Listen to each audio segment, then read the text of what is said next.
Hi viewers, welcome to SS media. Bigg Boss షోపై చాలా ఏళ్ల నుండి వ్యతిరేకత వస్తూనే ఉంది. కానీ ఈసారి అది రైతు బిడ్డ పల్లవి ప్రశాంత్ దెబ్బకు మరింత ముదిరిపోయింది.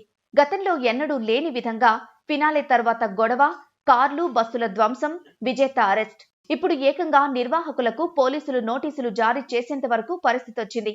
దీంతో షో ఆర్గనైజర్ అనూహ్య నిర్ణయం తీసుకున్నారు. ఇప్పుడు అది అందరినీ షాక్ అయ్యేలా చేస్తోంది. హిందీలో చాన్నాళ్ల నుంచి ఉంది, కానీ తెలుగులో మాత్రం గత 7 ఏళ్లుగా బిగ్ బాస్ ప్రసారమవుతోంది. ఎన్టీఆర్, నాని తొలి 2 సీజన్లను హోస్ట్ చేయగా, ఆ తర్వాత మాత్రం నాగార్జునే వ్యాఖ్యాతగా వ్యవహరిస్తున్నారు.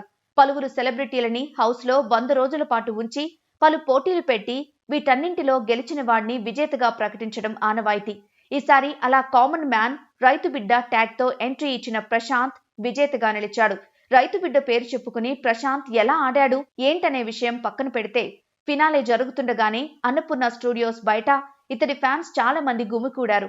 దీంతో ర్యాలీ లాంటివి ఏం వద్దని ముందే పోలీసులు ప్రశాంత్ ని హెచ్చరించారు.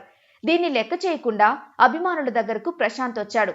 దీంతో పలువురు కంటెస్టెంట్ల కార్లు, పోలీసు వాహనాలు, ఆర్టీసీ బస్సు అద్దాల్ని వీళ్లు ధ్వంసం చేశారు. ఈ క్రమంలోనే కేసు నమోదు చేసిన పోలీసులు ప్రశాంత్ ని అరెస్ట్ చేసి చెంచల్గూడ జైల్లో పెట్టారు.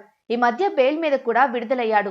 తాజాగా జూబ్లీ హిల్స్ పోలీసులు షో నిర్వాహకులకు నోటీసులు కూడా పంపారు. అయితే ఈ తలనొప్పుల్ని తట్టుకోలేకపోతున్న ఆర్గనైజర్స్ షాకింగ్ డెసిషన్ తీసుకున్నారు. ఇకపై రాబోయే సీజన్స్ లో పాల్గొనే కంటెస్టెంట్స్ ఎవరైనా సరే ర్యాలీలు లాంటివి చేయకూడదట. దీన్నే అగ్రిమెంట్ లోనూ పొందుపరచనున్నారట.